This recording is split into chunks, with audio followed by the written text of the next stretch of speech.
والعاقبة للمتقين والصلاة والسلام على النبي الكريم وعلى آله وأصحابه وأتباعه وأزواجه وذرياته وأهل بيته أجمعين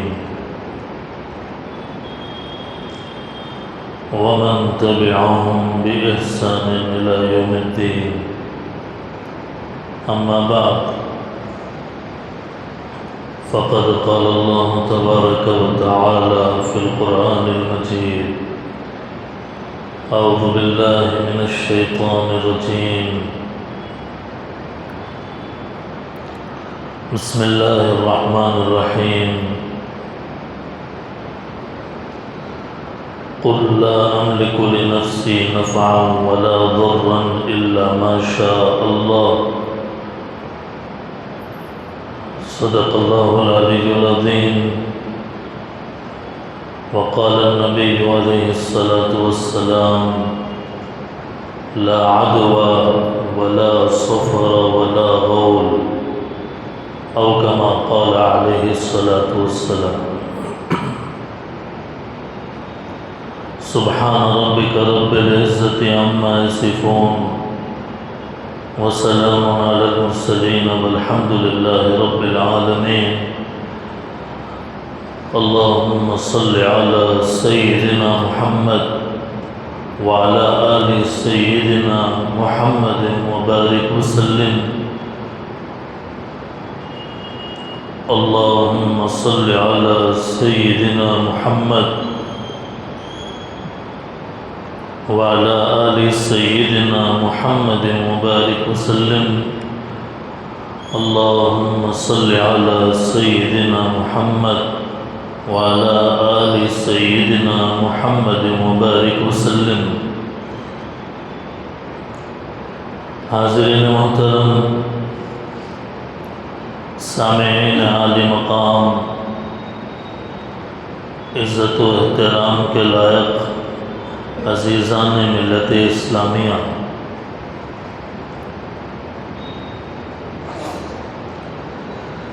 قرآن و حدیث کی روشنی میں سفر کے مہینے کے تعلق سے کچھ ضروری اور اہم باتیں عرض کرنے کا ارادہ ہے۔ دعا فرمائیں کہ اللہ تعالی ہمیں قرآن و حدیث کے آیات اور احکام کو سمجھنے کی اور اپنی اصلاح کرنے کی ہم سب کو توفیق عطا فرمائے۔ حاضرین محترم، جیسا کہ آپ سبھی حضرات کے علم میں ہیں کہ سفر کا مہینہ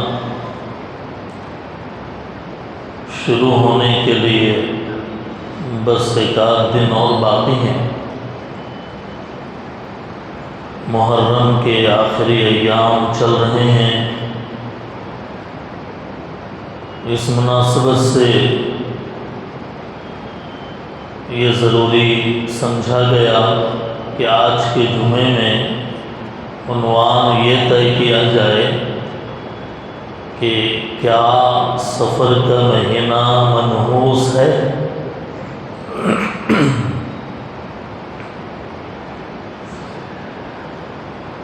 اس سلسلے میں سب سے پہلے بنیادی بات تو ہمیں یہ سمجھنا ہے کہ اللہ تعالیٰ نے ہمیں مسلمان بنایا، توحید کی دولت عطا فرمائی ہے۔ ہم سب اللہ تعالیٰ کو ایک مانتے ہیں اور اسی ایک ماننے کا نام توحید ہے، عقیدہ توحید۔ اللہ تعالیٰ کو ایک ماننے کا مطلب یہ ہے کہ اللہ تعالیٰ کے نہ کوئی اولاد ہے نہ کوئی بیوی ہے، اللہ تعالیٰ کے نہ ماں باپ ہیں نہ کنبہ عیال ہے۔ اللہ تعالیٰ اپنی ذات میں بھی تنہا ہیں، کائنات کے چلانے میں، زمین و آسمان کے چلانے میں اللہ تعالیٰ کا کوئی شریک نہیں، اللہ تعالیٰ کا کوئی ساجی نہیں، اللہ تعالیٰ کا کوئی وزیر نہیں، اللہ تعالیٰ کا کوئی باڈی گارڈ نہیں، اللہ خود طاقت والے۔ نفع دینے میں اللہ مالک و مختار ہے، نقصان سے بچانے میں اللہ تعالیٰ مالک و مختار ہے۔ اللہ تعالیٰ کو نہ جبرائیل کی حاجت، نہ اسرائیل و اسرافیل و میکائیل کی ضرورت۔ یہ سب بندگی اور غلامی کرتے ہیں اللہ تعالیٰ کی۔ کوئی چیز اس وقت تک نفع نہیں دے سکتی جب تک کہ اللہ نہ چاہے، کوئی چیز اس وقت تک نقصان نہیں پہنچا سکتی جب تک کہ اللہ نہ چاہے۔ اللہ کے چاہے بغیر کسی چیز کے اندر نہ نفع کی تاثیر ہے نہ نقصان کا اثر ہے۔ یہ مطلب ہے توحید کا۔ توحید کا مطلب صرف یہ نہیں کہ ہم نے کلمہ پڑھ لیا لا الہ الا اللہ محمد الرسول اللہ، اور نفع نقصان کے بارے میں ہم یہ سمجھ رہے ہیں کہ بھئی فلاں چیز مؤثر ہے، فلاں چیز نافع ہے اور فلاں چیز سے نقصان ہوتا ہے۔ یہ توحید کا مطلب نہیں ہے۔ توحید کا مطلب یہ ہے روزی دینے والی ذات وہ، اولاد دینے والی ذات وہ، بیماری سے شفا دینے والی ذات وہ، کامیاب کرنے والی ذات وہ۔ ہر کامیابی اللہ کے در سے، ہر عزت کا مرجع اور منبع اللہ تعالیٰ کی ذات عالی ہے۔ یہ توحید کا وہ گہرا مطلب ہے کہ جس کو سمجھنا بے حد ضروری ہے۔ آدمی جب توحید کے اندر مضبوط ہوگا تو پھر چیزوں میں اور غیر اللہ میں وہ نفع اور نقصان نہیں ڈھونڈے گا۔ میری بات سمجھنے کی ضرورت ہے، اور تھوڑا سا آنکھ کھول کر متوجہ ہو کر سننے اور سمجھنے کی ضرورت ہے کہ جب آدمی توحید کی صفت میں اعلیٰ ہوگا، اللہ تعالیٰ کو پہچاننے میں وہ بلند معیار پر ہوگا، تو پھر اللہ کے علاوہ دوسرے کسی چیز کے اندر بھی وہ نفع نہیں ڈھونڈے گا اور نقصان تصور نہیں کرے گا۔ آدمی جب کمزور ہوتا ہے اپنے ایمان میں، کمزور ہوتا ہے اپنے عقیدہ توحید میں، اللہ تعالیٰ کی معرفت میں اور پہچاننے میں، تو پھر آدمی چیزوں کو اپنے لیے نفع دینے والا، چیزوں کو اپنے لیے نقصان دینے والا سمجھتا ہے۔ گھر پہ الو بیٹھا، سمجھنے لگا کہ گھر اجڑ جائے گا، اور اس طریقے کے بے شمار وہ کام کہ جس کے بارے میں آدمی یہ تصور کرے گا کہ اس چیز کے بلی کے راستہ کاٹ دینے سے، کانچ کے ٹوٹ جانے سے، اور صبح اٹھتے ہی کسی بری چیز کو دیکھنے سے ارے میرا دن تو برا ہو گیا، ارے اب تو مجھے نقصان ہوگا، میرے تو بھلا نہیں ہوگا، آج کا ٹائم میرا منحوس ہو گیا، نعوذ باللہ۔ اس طریقے کی وہ غلط چیزیں آدمی سمجھنے لگے گا۔ کیوں؟ اس لیے کہ نفع اور نقصان کا مالک تو اللہ ہے، لیکن اس مسلمان کا ایمان کمزور ہے، اس کی وجہ سے وہ اللہ کے علاوہ کی چیزوں کو بھی نقصان دینے والا سمجھ رہا ہے، اللہ کے علاوہ کی چیزوں کو بھی نفع دینے والا سمجھ رہا ہے۔ اللہ تعالیٰ اسباب بنا دیتے ہیں، اللہ تعالیٰ چیزوں کو نفع کا سبب بنا دیتے ہیں، یہ اور بات ہے۔ کہیں آپ کے دماغ میں یہ آ رہا ہو کہ بھئی دنیا میں بہت ساری چیزیں ہیں کہ جس سے نفع ملتا ہے، بے شک ملتا ہے، وہ اس لیے ملتا ہے کہ اللہ نے اس کے اندر نفع رکھا، اللہ نے رکھا تب نفع ملا، ورنہ وہ چیز خود اپنے اعتبار سے نفع نہیں دے سکتی۔ بہت ساری چیزیں ہیں کہ جس کے اندر نقصان ہے، لیکن اللہ اگر نہ چاہیں وہ چیز نقصان نہیں پہنچا سکتی۔ مثال کے طور پہ آگ ہے، آگ کی خاصیت یہ ہے کہ جلا دے، لیکن آپ بتائیے کہ ابراہیم علیہ السلام کو آگ میں ڈالا گیا تو کیا آگ نے جلایا؟ نہیں جلایا۔ کیوں؟ اس لیے کہ اللہ نے نہیں چاہا کہ ابراہیم کو نقصان ہو، جس کے نتیجے میں آگ نے ابراہیم علیہ السلام کا بال بیکا نہیں کیا، اور مچھلی جس انسان کو نگل لے تو اس کی خاصیت تو یہ ہے کہ وہ مر جائے گا۔ ابھی حال کے دنوں میں ایک ویڈیو افریقہ کے ممالک سے موصول ہوا کہ جس کے اندر 7-8 سال کے بچے کو ایک اژدہے نے نگل لیا، نتیجے میں وہ اژدہا مر گیا۔ پیٹ کاٹ کر جب بچے کو نکالا گیا تو اس کے جسم کے پارٹس جیسے تھے ویسے ہی ہیں، لیکن اس کی جان نہیں بچی۔ تو ظاہر ہے کہ مچھلی اور سانپ وغیرہ یہ نقصان پہنچاتے ہیں، لیکن یونس علیہ السلام کے بارے میں کیا خیال ہے کہ گئے مچھلی کے پیٹ میں، فدعا فنادا فی الظلمات، دعا کیا اللہ سے لا الہ الا انت سبحانک انی کنت من الظالمین سے۔ تو مچھلی کی خاصیت تو یہ ہے کہ وہ زندہ ہضم کر جائے اور نگل جائے اور ختم کر دے اور زندگی برخاست ہو جائے، لیکن یونس علیہ السلام زندہ مچھلی کے پیٹ سے باہر نکل آئے۔ ایسی ایک نہیں سینکڑوں مثالیں، ایک ایگزامپل نہیں ہزاروں ایگزامپلس ہیں کہ جس کے ذریعے سے یہ بات سمجھی جا سکتی ہے کہ نقصان دینے والی چیزوں میں اللہ تعالیٰ نے نقصان سے لوگوں کو بچایا ہے۔ اس لیے یہ جو بنیادی تصور ہے، ماہ سفر کے تعلق سے ہو یا کسی عدد کے تصور سے ہو، کسی عدد کے بارے میں ہو یا کسی چیز کے بارے میں ہو یا کسی جانور کے بارے میں ہو یا کسی انسان کے بارے میں ہو، یہ خیال کرنا کہ یہ مجھے نقصان پہنچائے گی، تو یہ خیال غلط ہے اور عقیدہ توحید کے بالکل خلاف ہے۔ جب دین سے جہالت ہوگی، قرآن سے اور حدیث سے جہالت ہوگی، تو آدمی مختلف برائیوں کا شکار ہو جائے گا۔ اسی ضمن میں ہمارے معاشرے کے اندر بے دینی کی وجہ سے، قرآن کی آیتوں سے غفلت کی وجہ سے، احادیث طیبہ کے علم سے لا علمی کی وجہ سے یہ خیالات جنم پکڑ چکے ہیں اور جڑ پکڑ چکے ہیں کہ سفر کا مہینہ منحوس ہے۔ سفر کے مہینے کے بارے میں یہ بات سمجھنا چاہیے کہ سفر عربی زبان کا لفظ ہے، 3 حرف سے مل کر بنا ہے، صاد، فا اور را۔ اس کے معنی خالی ہونے کے آتے ہیں۔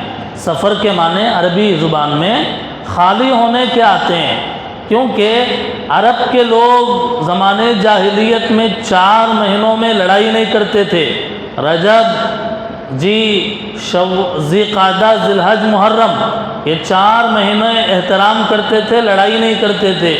لیکن جیسے ہی محرم کا مہینہ ختم ہوتا تو عرب کے جو مرد تھے گھر چھوڑ کے میدان جنگ میں اور ادھر ادھر نکل جایا کرتے تھے، تو گھر خالی ہو جاتے تھے، گھر خالی ہو جاتے تھے۔ اسی لیے سفر کے مہینے کو سفر نام رکھا گیا کہ اس کے اندر مکانات خالی ہیں۔ سفر کا پورا نام کیا ہے؟ آپ بتائیں، سفر کا پورا نام کیا ہے؟ جانتے ہیں؟ سفر کا پورا نام سفر المظفر، سفر المظفر۔ رمضان کا پورا نام کیا ہے؟ رمضان المبارک۔ شوال کا پورا نام کیا ہے؟ شوال المعظم یا مکرم۔ جی ایسے ہی محرم کا پورا نام کیا ہے؟ محرم الحرام۔ ایسے ہی سفر کا پورا نام کیا ہے؟ سفر المظفر۔ مظفر کے معنی کیا ہیں؟ سکسیس، کامیاب، کامیاب مہینہ۔ سفر کے مہینے سے جو اسلامی نام ہے اس نام کے اندر ہی یہ بات لکھی ہوئی ہے کہ سفر کا مہینہ منحوس نہیں ہے بلکہ مظفر ہے، یعنی کامیاب ہے۔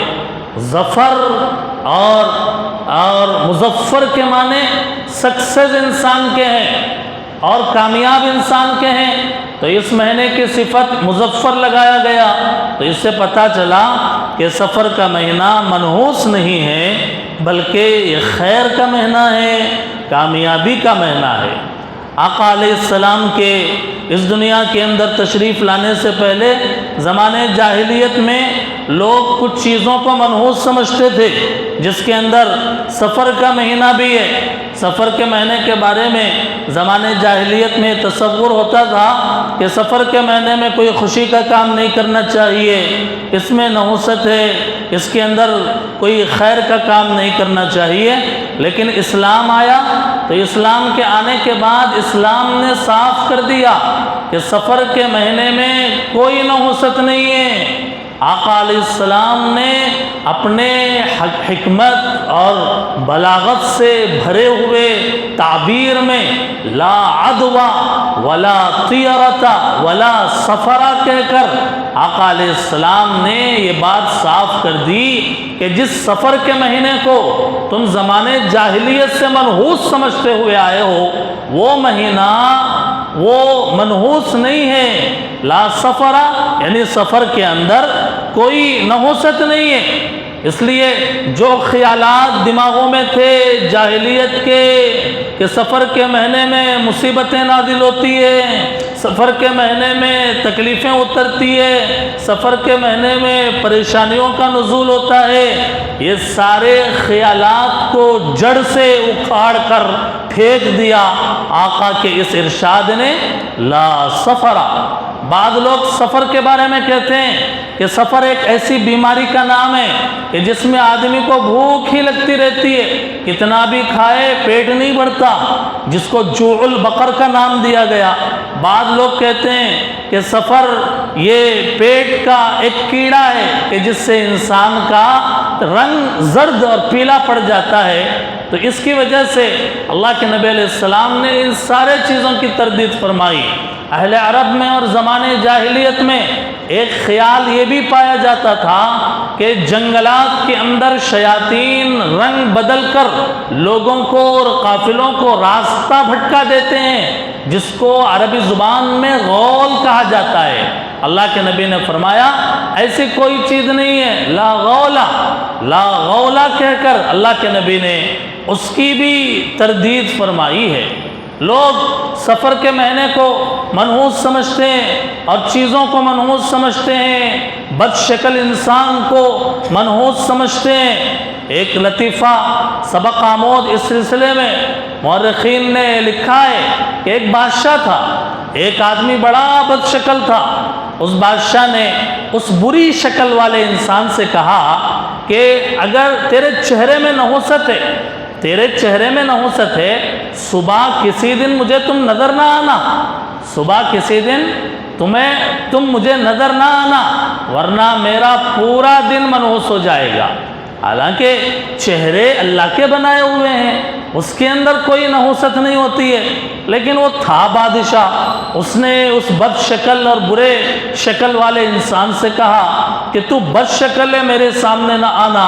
لیکن ایک دن اتفاق ایسا ہوا کہ وہ آدمی صبح کسی کام سے جلدی جلدی نکل رہا تھا، اچانک بادشاہ کی نظر اس کے اوپر پڑ گئی، اس کو بلایا اور تنبیہ کی اور کہا میں نے کہا نہیں تھا تم سے، کہ تم صبح کے وقت میں مجھے نظر نہ آنا، آج تو پہلا آدمی ہے کہ جس کو میں نے دیکھا ہے، تو نے میری بات نہیں سنی، اور اپنے سپاہیوں کو بلایا اور کہا کہ اس کو صبح سے شام تک کوڑے لگاؤ، خوب مارو اس کو لے جا کر۔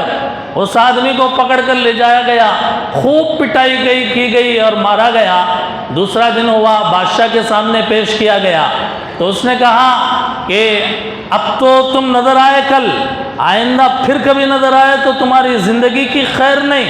اس آدمی نے کہا بادشاہ سلامت، ایک بات مجھے آپ سے کہنی ہے، میں منحوس ہوں، میری شکل میں نحوست ہے، آپ کہہ رہے ہیں، لیکن یہ بات سمجھ میں نہیں آئی کہ کل صبح جب میں نکلا سب سے پہلے میری نظر آپ پر پڑی اور میرا پورا دن منحوس ہو گیا، میرے پورے دن میری پٹائی ہوتی رہی اور مجھے پیٹا جاتا رہا، سپاہی مجھے مارتے رہے، تو میں سوچ رہا ہوں کہ میں منحوس ہوں یا آپ کا چہرہ منحوس ہے کہ میں نے آپ کو دیکھا اور میرا سارا دن پٹائی ہوتی رہی۔ تو بادشاہ نے کہا، سوچ میں پڑ گیا، اور اس نے کہا کہ تو نے بہت پتے کی بات کہی ہے۔ اس کے بعد اس نے عام اعلان کر دیا کہ چہروں کے اندر، چیزوں کے اندر کوئی نحوست نہیں ہوتی ہے، یہ لوگوں کے پھیلائے ہوئے خیالات ہیں، اسی لیے یہ بات اچھی طرح سمجھ لی جائے کہ وقت اللہ کی پیدا کی ہوئی چیز ہے۔ زمانے کو برا مت کہو، ارے زمانہ برا ہو گیا، زمانہ کیا برا ہوگا؟ ٹائم، وقت، سورج، چاند، جو زمانہ چلتا ہے، دن اور رات کا جو نظام چلتا ہے، سورج اور چاند سے، اور سورج اور چاند اللہ کے پیدا کردہ ہیں۔ اس لیے تم اگر زمانے کو برا کہو گے تو اللہ کو برا کہنا لازم آئے گا کہ تم اللہ کو برا کہہ رہے ہو۔ اسی لیے حدیث کے اندر صاف کہا گیا کہ جس نے زمانے کو گالی دی اس نے اللہ کو گالی دی، جس نے زمانے کو گالی دی اس نے اللہ کو گالی دی۔ اسی لیے ایک خیالات کو اسلام نے جڑ سے اکھاڑ کر پھینکا ہے کہ چیزوں کے اندر اور اشیاء کے اندر کوئی نحوست نہیں ہوتی ہے۔ اسی لیے یہ بات اللہ کے نبی علیہ السلام نے فرمائی، لا سفرہ، ایک روایت میں ہے کہ نحوست اگر ہوتی تو 3 چیزوں میں ہوتی، یعنی نحوست نہیں ہے لیکن اگر ہوتی تو 3 چیزوں کے اندر ہو سکتی، عورت، گھر اور گھوڑا۔ یہ ایک حدیث کے اندر بیان ہوا ہے۔ اس حدیث کی شرح میں محدثین نے یہ بات لکھی ہے، مطلب یہ ہے کہ زمانے جاہلیت میں لوگ 3 چیزوں کو منحوس سمجھتے تھے، جس میں ایک گھر، ایک عورت اور تیسرا گھوڑا، ان چیزوں کو منحوس سمجھتے تھے۔ اسلام آیا، اسلام نے صاف کر دیا کہ نحوست کسی چیز کے اندر نہیں ہے، لا شوما ولا نقصا، نحوست کسی چیز کے اندر نہیں ہے۔ اور علامہ طحاوی رحمۃ اللہ علیہ نے اس کا ایک مطلب یہ بھی بیان فرمایا، بالفرض والمحال، بالفرض والتقدیر، اگر نحوست کسی چیز میں ہو سکتی ہے نہیں لیکن اگر ہو سکتی تو فرمایا وہ عورت، گھر اور گھوڑا، جیسا کہ بخاری کی روایت کے اندر بیان کیا گیا ہے۔ سفر کا مہینہ منحوس نہیں ہے، شوال کا مہینہ منحوس نہیں ہے، یہ بات سمجھانے کے لیے اور جاہلیت کے ان کیڑوں کو اکھاڑ کر پھینکنے کے لیے کہ سفر کے مہینے میں اور شوال کے مہینے میں شادی نہیں کرنا چاہیے، جو ایک خیال عام ہو گیا۔ اللہ کے نبی نے سب سے پہلا نکاح جو حضرت خدیجہ رضی اللہ تعالیٰ عنہ سے فرمایا، وہ سفر کی 25 تاریخ کو اللہ کے نبی نے سفر کے مہینے میں نکاح فرمایا۔ پتہ چلا کہ سفر کے مہینے میں نکاح کرنا برا نہیں ہے۔ شوال کے مہینے میں اللہ کے نبی علیہ السلام نے حضرت عائشہ رضی اللہ تعالیٰ عنہ سے نکاح فرما کر بتایا کہ شوال کے مہینے میں بھی نکاح اگر کوئی کرنا چاہے تو کر سکتا ہے۔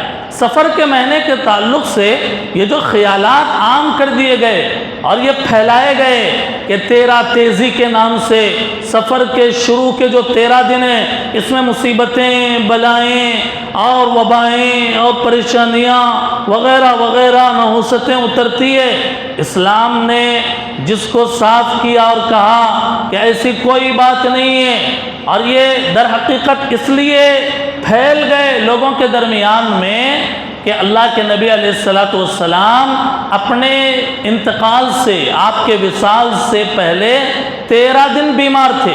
کتنے دن بیمار تھے؟ 13 دن مرض الوفات میں آپ علیہ الصلوۃ والسلام رہے۔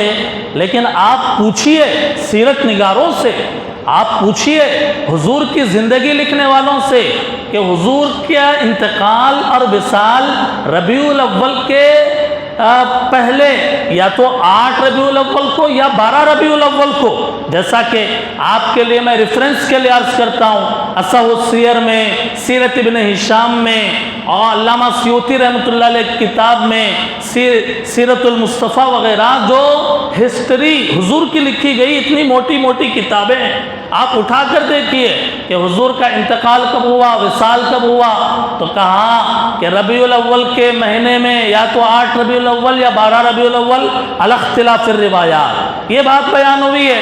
13 دن حضور صلی اللہ علیہ وسلم جب بیمار تھے تو سفر کے شروع کے 13 دن بیمار کیسے؟ کیونکہ ربیع الاول میں آپ کا وصال ہو رہا ہے۔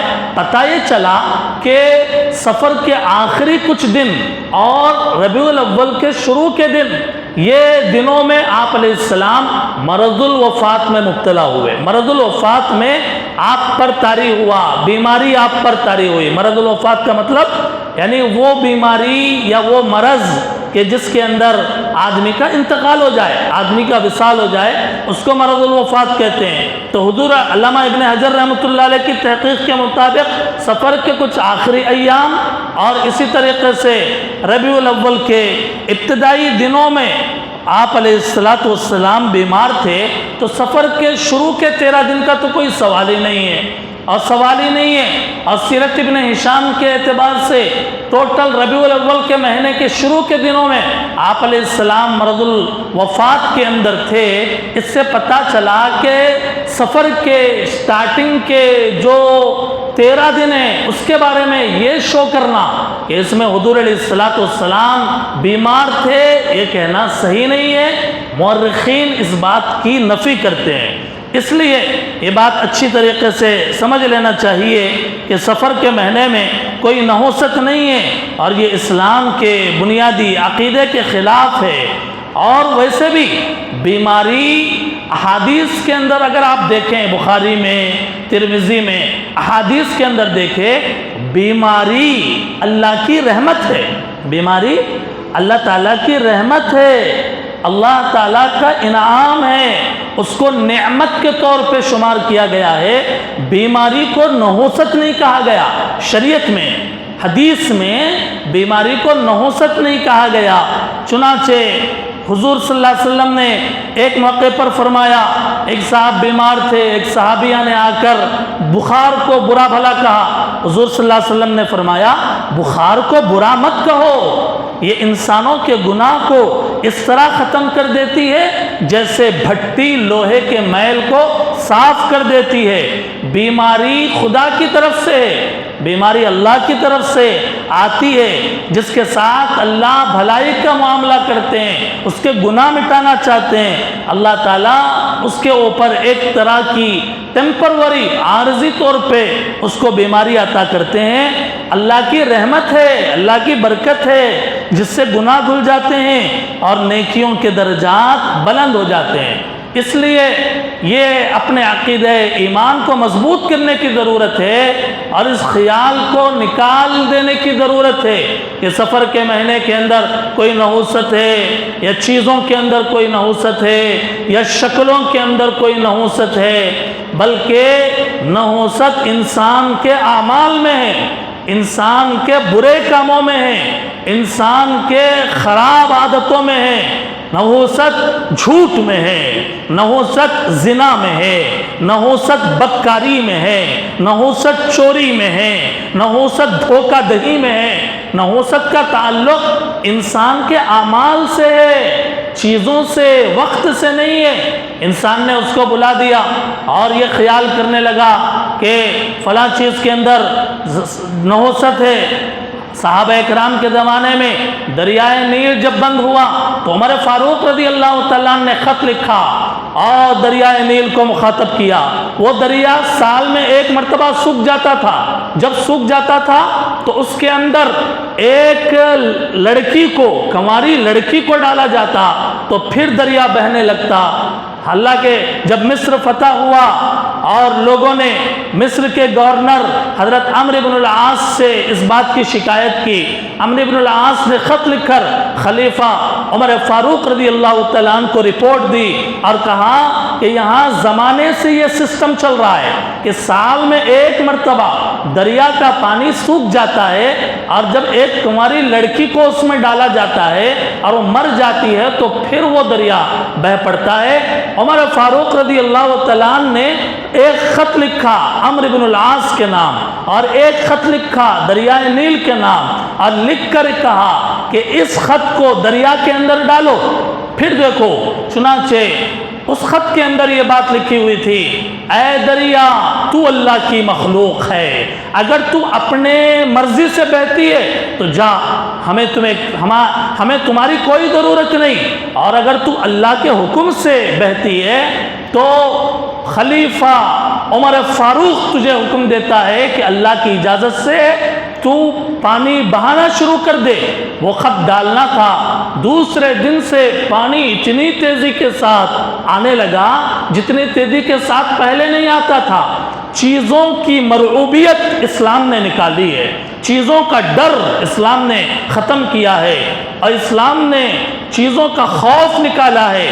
چاند اور سورج کے اوپر جو کمندیں ڈالی گئی اور ریسرچ کا جو دروازہ کھولا گیا وہ مصطفیٰ کریم صلی اللہ علیہ وسلم کے پیروں کا صدقہ ہے، جو آقا نے چاند اور سورج اور تمام مخلوقات کے اوپر سے مرعوبیت، ڈر اور خوف کی جو چادر تھی اس کو کھینچ کر پھینک دیا اور کہا انسانوں اب تحقیق کرو چاند پر، اب تحقیق کرو سورج پر، اب تحقیق کرو سمندروں پر، اب ناپو سمندروں کی گہرائی، اب کھوجو زمین کی گہرائی۔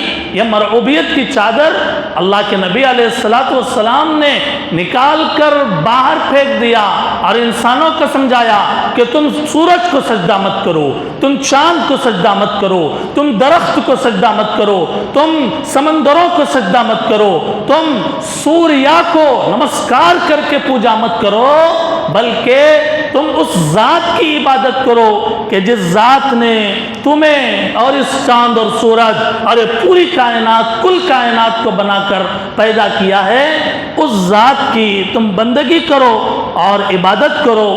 دوستو اور بزرگوں، اسی نوع کا جو دریائے نیل کا واقعہ ہے، اسی نوعیت سے متعلق ایک واقعہ ابن بطوطہ نے جب وہ ہندوستان کے تفریح کے لیے آیا، ہندوستان کے تاریخ لکھنے کے لیے جب ابن بطوطہ یہاں پہ تشریف لائے، جس کے اندر ایک واقعہ لکھا ہے کہ ایک سمندر کے کنارے پر ایک بت کدا بنا ہوا تھا۔ ہر مہینے شیطان گاؤں والوں سے اور بادشاہ سے تقاضا کرتا کہ اس بت خانے میں ہر مہینہ ایک کنواری لڑکی چاہیے، اور لوگ بھیج دیتے، ڈر کی وجہ سے، خوف کی وجہ سے۔ جب صبح کو جا کر دیکھتے تو وہ کنواری لڑکی مر چکی ہوتی اور وہ اس کا استحصال کیا گیا ہوتا۔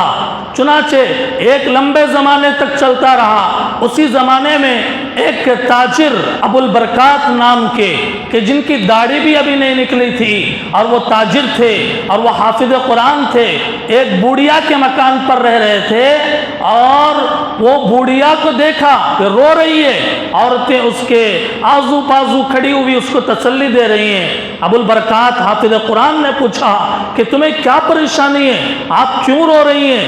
اس بوڑھیا نے کہا کہ ہر مہینہ یا وقفے سے ایک کنواری لڑکی کو فلاں بت کدے کے اندر ڈال دیا جاتا ہے اور صبح اس کا جنازہ نکل جاتا ہے شیطان کو خوش کرنے کے لیے ایسا کیا جاتا ہے۔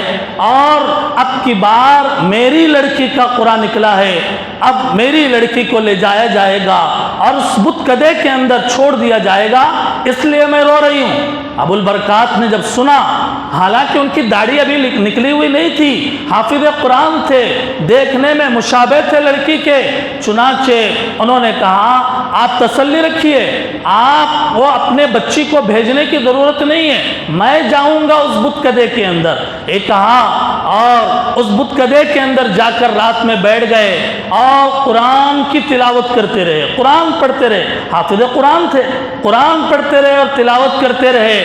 اور شیطان کو ہمت نہیں ہوئی کہ اس بت کدے میں آنے کی۔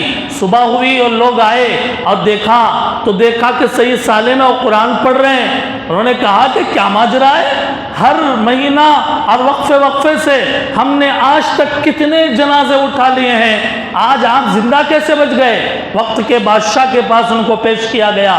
وقت کے بادشاہ نے پوچھا، انہوں نے کہا کہ میں رات بھر قرآن پڑھتا رہا ہوں۔ قرآن اسلام کی کتاب ہے جو یہ سکھاتی ہے کہ نقصان جب تک اللہ نہ چاہیں اس وقت تک کسی چیز سے نقصان نہیں ہو سکتا۔ چنانچہ آپ بھی مسلمان ہو جائیے، آپ بھی اسلام قبول کر لیجئے۔ لیکن اس بادشاہ نے کہا ہم آپ کی بات نہیں مانیں گے، ایک مہینہ اور آپ کا امتحان لیں گے، اس کے بعد ہم آپ کی بات کو سوچیں گے، غور کریں گے۔ اگلا مہینہ آیا، پھر سے ابو البرکات حافظ قرآن تاجر کو اس بت کدے کے اندر رکھا گیا، رات بھر قرآن پڑھتے رہے، شیطان کو ہمت نہیں ہوئی اندر آنے کی۔ صبح ہوئی، بادشاہ کے دربار میں پہنچے اور بادشاہ سے کہا بادشاہ سلامت، دیکھیے میں صحیح سالم ہوں، قرآن اور اسلام کا یہ پیغام ہے، عقیدہ توحید یہ سکھاتا ہے کہ نفع اور نقصان کے مالک اللہ ہیں، آپ اسلام قبول کر لیجئے۔ ان کے اس واقعے سے وہ اتنے متاثر ہوا بادشاہ اور رعایا اتنی متاثر ہوئی کہ سب نے ایک زبان ہو کر کلمہ شہادت پڑھا اور اسلام کو قبول کر لیا۔ لا الہ الا اللہ محمد رسول اللہ۔ دوستوں اور بزرگوں، یہ در اللہ کا در، یہ قرآن اللہ کا قرآن، یہ اسلام جو مذہب اسلام اللہ کا بھیجا ہوا، ان الدین عند اللہ الاسلام، جس کے ہم نام لیوا، جس نبی کے ہم امتی ہیں، وہ نبی ہم کو یہ سکھاتا ہے، وہ قرآن ہم کو یہ بتاتا ہے کہ نحوست چیزوں میں نہیں ہے، اپنے اعمال کو صحیح کریں۔ ہم نمازی بن جائیں، قرآن کے عادی بن جائیں اور معوذتین کے عادی بن جائیں، ہم تسبیحات کے عادی بن جائیں، صبح و شام کی دعاؤں کے ہم عادی بن جائیں، لا حول کے ہم عادی بن جائیں اور مسنون دعاؤں کے ہم عادی بن جائیں، منزل کے ہم عادی بن جائیں، سورہ بقرہ کے ہم عادی ہو جائیں۔ ہمارے گھروں میں ٹیپ ریکارڈوں میں اور سی ڈی اور ڈی وی ڈی کے اندر گانوں کی آوازیں اور میوزک کی آوازیں نہ گونجیں، بلکہ اللہ کا پاک کلام ہم گنگنانے والے ہوں، ہماری زبان اللہ کے ذکر سے تر ہو اور ہمارے گھر کے ایک ایک کونے سے ذکر کی اور قرآن کی سنت کا ایک نور پھوٹ رہا ہو، تو پھر کیا مجال کہ کوئی نقصان ہمیں اللہ کی اجازت کے بغیر ہو۔ سفر کا مہینہ منحوس نہیں ہے، زمانہ اللہ کا بنایا ہوا ہے، اللہ نے کسی زمانے کے اندر کسی وقت کے اندر نحوست نہیں رکھی ہے۔ انسان کو اپنے اعمال کی اصلاح کی ضرورت ہے۔ اللہ تعالی ہم سب کو سمجھنے کی